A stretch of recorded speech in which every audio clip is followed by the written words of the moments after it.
नमस्कार साथियों, अभी हमारे सामने जो हैं वो बहुत ही जो चर्चित पार्षदों में अगर प्रयागराज में गिनती होती है तो इनका नाम आता है मिथिलेश सिंह जी, और इनके भाई भी पार्षद हैं, वरिष्ठ पार्षद अखिलेश कुमार सिंह। ये दोनों भाई जो है पार्षद बंधु के नाम से जाने जाते हैं प्रयागराज में, और अपने काम के लिए भी जाने जाते हैं। जहाँ मिथिलेश सिंह जी जो है दोनों वार्डों के ज़मीनी कामों को देखते हैं, तो प्रशासन से कार्य कराने की जिम्मेदारी जो है वो अखिलेश जी जो है निभाते हैं। इसीलिए क्षेत्र में अगर आप पूछेंगे तो दोनों वार्डों के लोगों को लगता है कि मिथिलेश जी ही उनके पार्षद हैं, जबकि मिथिलेश जी जन समस्याओं के लिए जनता के बीच में रहते हैं, क्षेत्र में रहते हैं, और जो काम होते हैं जैसे सड़क बनवाना है, नाली का काम कराना है, उसको प्रशासन और नगर निगम के पास ले जाके और सुनिश्चित करना कि वो कार्य हो जाए, ये कार्य जो है अखिलेश जी करते हैं। तो दोनों भाई मिलकर के चलते हैं।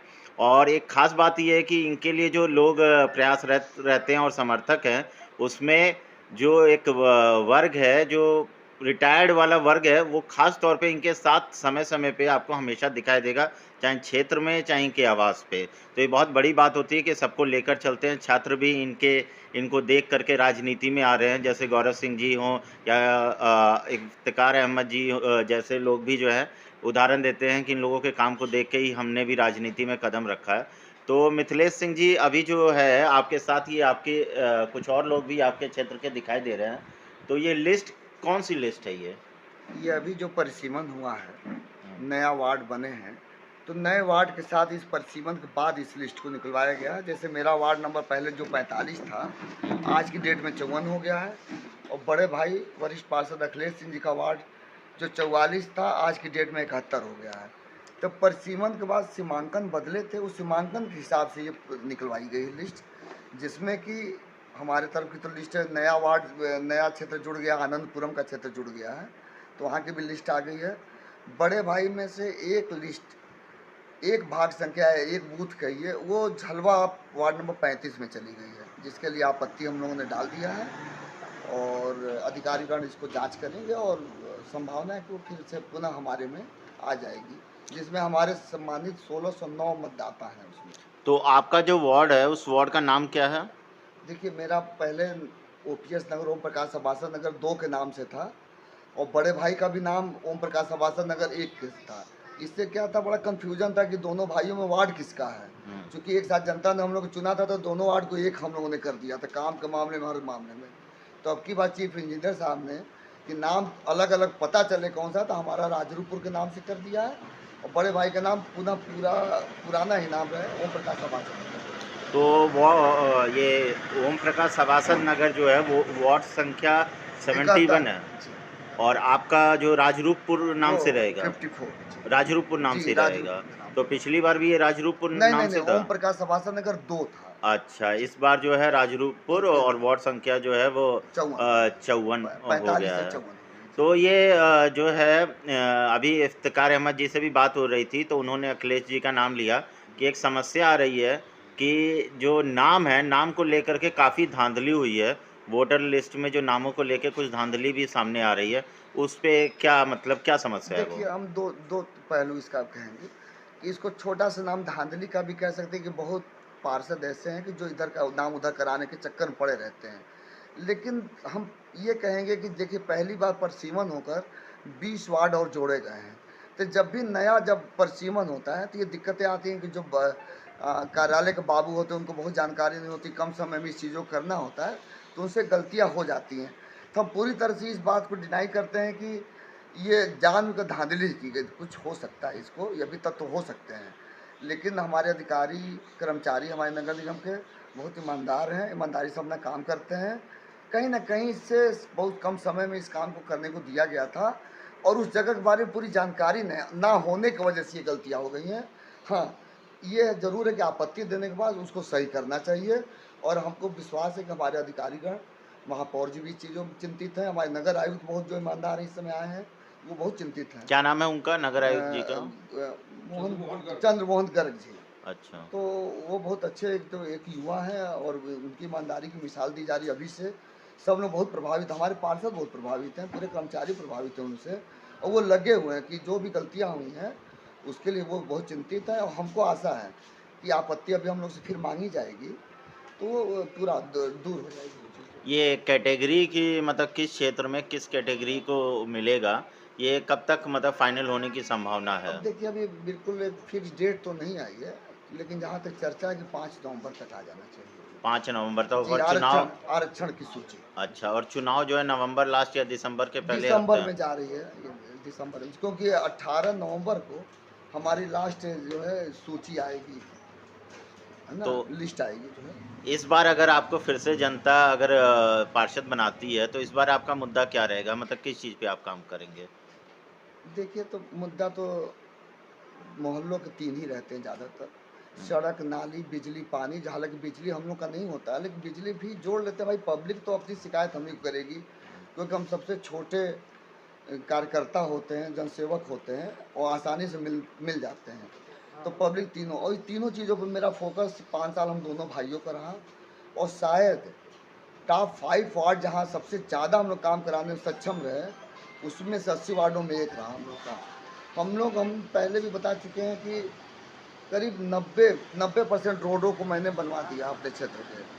कोरोना अगर ना होता तो शायद हम 100% टच कर जाते हैं। और बड़े भाई ने भी, वो तो खैर हम कहेंगे नगर निगम से जब ये स्थानांतरित हुआ एडीए की कॉलोनी, 6 करोड़ 82 लाख का काम इकट्ठा उन्होंने करा दिया एडीए में, जो कि एडीए जब से बसा है पहली बार हुआ है। अगर टोटल देखा जाए तो वो करीब 25 करोड़ का काम करा चुके हैं, और मेरा काम लगभग 10 करोड़ का रहा। अभी 3 दिन पहले कहीं रोड के पे आप पैचिंग कराते हुए दिखाई जी, दिए जी, जी, हैं, जी, क्षेत्र की जनता जी। बता जी, रही थी। जी, जी। तो वो कहाँ की रोड थी वो? वो हमारे दोनों वार्डों की थी। वो हमारे 71 वार्ड की भी थी, हमारे 54 नंबर वार्ड की भी थी। एक 30 फीट रोड हमारा बँटवारा है, तो उसी के आस-पास की गलियाँ थी, कि जो बन तो नहीं पाई थी, गड्ढा थी, तो उसको मैंने बहुत बढ़िया ढंग से पैचिंग कराया है, और वो जनता बड़ी खुश है हमसे उस पैचिंग कराने से। तो ये देख सकते हैं हर आयु वर्ग के लोग जो हैं इनके साथ जो है बैठे हुए दिखाई दे रहे हैं। और ये जो है यहाँ पर आपको लिस्टें दिखाई देंगी, ये कई प्रकार की लिस्ट हैं। इन लिस्टों में भैया इन लिस्टों में आप लोग क्या खोज रहे हैं? बड़ी देर से देख रहा हूँ कि आप इसको निहारे जा रहे हैं, मतलब क्या इसमें खोज रहे हैं आप? इन लिस्टों में ये है कि जिनका पिछली बार चुनाव में नाम था, कुछ लोगों का नाम ही नहीं आया है। अच्छा। और हमारे अगल बगल जैसे घरों में हो क्या रहा है कि 2 लोगों का नाम एक में है भाग संख्या में, और कुछ लोगों का नाम पता ही नहीं चल रहा, तो वो कहीं दूसरी भाग संख्या में मिल रहा है, जो कि रहना चाहिए सब एक साथ। अंकल जी प्रणाम। आपकी एज के लोग जो है मतलब आराम करते हुए ज़्यादा नज़र आते हैं, लेकिन आपको कौन सी चीज़ मोटिवेट करती है कि इस आयु में आप भी लिस्ट लेकर के लगे हुए हैं? जब हमारा जनप्रतिनिधि सुनता है हमारी, हम्म, तो ऐसा लगता है कि मिले जाएंगे, और अगर नहीं सुने तो नहीं मिलेंगे, इसलिए बैठेंगे। सुनते हैं हमारी, इसलिए बैठे। तो मुख्य रूप से अगर देखा जाए तो जो वरिष्ठ वर्ग है उसके मन में भी चिंता रहती है कि अगर हम घर में बैठे रहे और हमारा काम करने वाला जनप्रतिनिधि कहीं हार गया तो अपने आप को शायद दोषी समझेंगे। तो इसलिए भी बिना किसी स्वार्थ के ये लोग आकर के यहाँ मेहनत कर रहे हैं और लगे हुए हैं ताकि सही व्यक्ति को दोबारा से चुना जा सके, यही इनका मत है।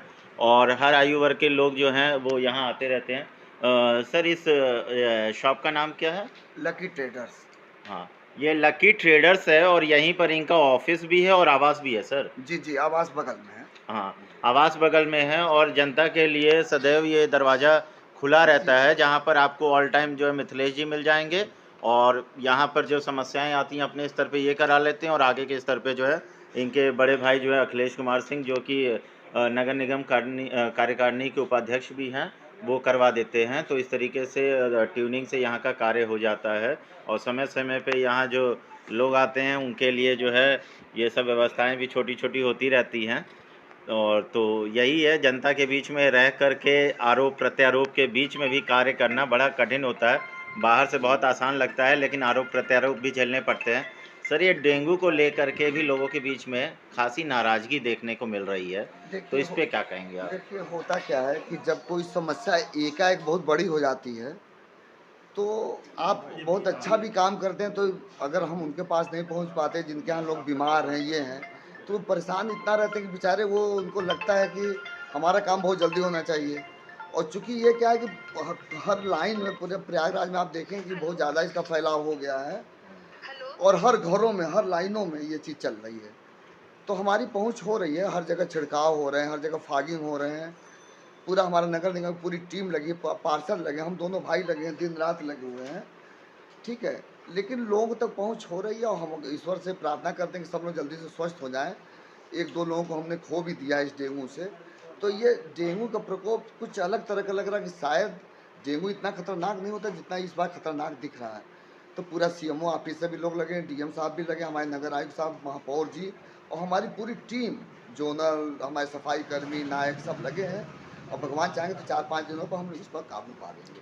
एक दिन आपने एक स्टेटमेंट दिया था, लिखित में शायद आपने पोस्ट लिखी थी कि सफाई कर्मचारियों को ये जो नए-नए नौजवान लड़के भी चुनाव में उतर रहे हैं, वो ज़्यादा परेशान ना करें, फ़ोटो खिंचवाएँ, कुछ भी करें, वो अच्छी बात है कि राजनीति में आ रहे हैं, लेकिन उन्हें परेशान ना करें। ये मतलब क्या ये मुद्दा था? देखिए, इसका कहने का मेरा मतलब ये है कि जैसे चुनाव आ गया है, बहुत लोग 5 साल फील्ड में नहीं थे। अच्छा है, लोकतांत्रिक व्यवस्था, हम कहते हैं सबका अधिकार है चुनाव लड़ें, सब लोग लड़ें। जब वो चुनाव जीत जाएं, बन जाएं, तो आराम से खूब जितना काम हो काम कराएं। होता क्या है कि कहीं जैसे मेरा सफाई कर्मी कहीं छिड़काव करने जा रहा है, हमने एक तरफ से उसको सौंप रखा है, एक लिस्ट भी आती है सीएमओ ऑफिस से, हमारे नगर निगम से, उसको भी देखना होता है। अब इनको फोटो डालना है कि हम मैंने यहाँ पर ये काम कराया, ये काम कराया, तो उससे क्या है कि जितना काम हम कराने के लिए आज टारगेट रखें, तो वो टारगेट मेरा बिगड़ जाता है। तो उसको लेकर एक आदमी के लिए कहीं लेकर चले गए तो 1 घंटा उसमें नुकसान हो गया मेरा। तो कृपया कर हम सभी से अनुरोध करेंगे, अच्छी बात है कि सभी लोग भाई हाईलाइट होना चाहते हैं, लोकतांत्रिक व्यवस्था है, चुनाव लड़ना चाहते हैं, वो दिखाना चाहते हैं कि हम भी काम कर रहे हैं। लेकिन इसके लिए आपको 5 साल फील्ड में रहना चाहिए। एकाएक चुनाव के समय आकर आप सीढ़ी पकड़ लो, एलईडी लाइट पकड़ने वाले को कि यहाँ पर पहले चलो बनाओ, 2 लाइट यहाँ बनाओ, उसका क्रम बिगड़ जाता है। जहाँ वो एक दिन में 20 लाइटें बनाता है, वो 3 लाइट 4 लाइट बना पाता है। और उसके साथ गाली गलौज अलग करते हैं, मारपीट तक नौबत आ जाती है, तुम ये क्यों नहीं करोगे, कल हम पार्षद बन जाएंगे तो तुमको ऐसे की तैसी कर देंगे। इस तरह के बिहेव करने वाले लोगों से तो हम तो कहते हैं समाज भी देखे, हमारे सम्मानित नागरिक भी देखें कि ये सामाजिक कार्यकर्ता हैं तो कितना दिन समाज के अंदर रहते हैं, सिर्फ 1 महीने के लिए या 5 साल, ये तो देखना पड़ेगा। तो कई विषयों में आपको जानकारी मिल गई है और नगर निगम चुनाव जो है दिसंबर में होने की पूरी संभावना है और कुछ ही दिन में जो है कैटेगरी भी डिक्लेयर हो जाएगी। उसके बाद एक खुला वो हो जाएगा, बहुत सारे प्रत्याशी जो हैं घर में बैठ जाएंगे और नए प्रत्याशी अचानक से आपको दिखाई देंगे, जो अभी क्षेत्र में कहीं नहीं दिखाई दे रहे हैं, लेकिन अचानक से पोस्टर पे वो वरिष्ठ समाज सेवी के रूप में उतर आते हैं। वो चुनाव के 10 दिन पहले ही कैटेगरी के साथ ही, जो कि बहुत अचंभित लगता है कि अचानक से कोई वरिष्ठ समाज सेवी कैसे हो जाता है। शाम तक नहीं था और सुबह वो अचानक से वरिष्ठ समाज सेवी हो जाता है। लेकिन लोकतंत्र है, इसमें कुछ भी लिखने की भी आज़ादी और कुछ भी कहने की आज़ादी है। तो इसी के साथ जो है हमारे को समय देने के लिए मिथिलेश सिंह जी का हम बहुत-बहुत धन्यवाद करना चाहेंगे। और आज जो है ये वोटर लिस्ट में लगे हुए हैं और इनके बड़े भाई जो हैं वो क्षेत्र में गए हुए हैं। डेंगू से कुछ लोग पीड़ित हैं, तो उनके लिए प्लेटलेट और खून का व्यवस्था करने में वो लगे हुए हैं। फ़ोन पे फ़ोन आए जा रहे थे, तो इसीलिए वो अभी थोड़ी देर पहले थे, लेकिन उठ करके उनको जाना पड़ा, अस्पताल गए हुए हैं कुछ मरीजों को भी देखने के लिए। तो बहुत-बहुत धन्यवाद। बहुत बहुत धन्यवाद आपका कि आकर हमारे लिए आपने इतना समय दिया और जनता से हमारी बात किया। और जनता ही मेरी मुख्य करदाता है, आशीर्वाद देने वाली है, और उनसे अच्छा तो कोई नहीं जानता कि कौन सा पार्षद काम करने लायक है, कौन सा पार्षद काम करने लायक है। जो पार्षद का चुनाव होता है वो एक इंडिविजुअल के स्वभाव को और उसके कार्य को देखकर होता है, इसमें पार्टी का रोल बहुत ज़्यादा नहीं रहता है। तो ऐसे समर्थक जब रहेंगे जिसमें अलग अलग आयु वर्ग के हैं, तो जीत का जो वो होता है उसके चांसेस काफ़ी बढ़ जाते हैं। तो बहुत बहुत धन्यवाद आप सबका हमारे साथ बने रहने के लिए। प्रयागराज भारत न्यूज़ की तरफ से मैं शशिकांत सिंह आप सबका बहुत बहुत धन्यवाद देता हूँ। नमस्कार।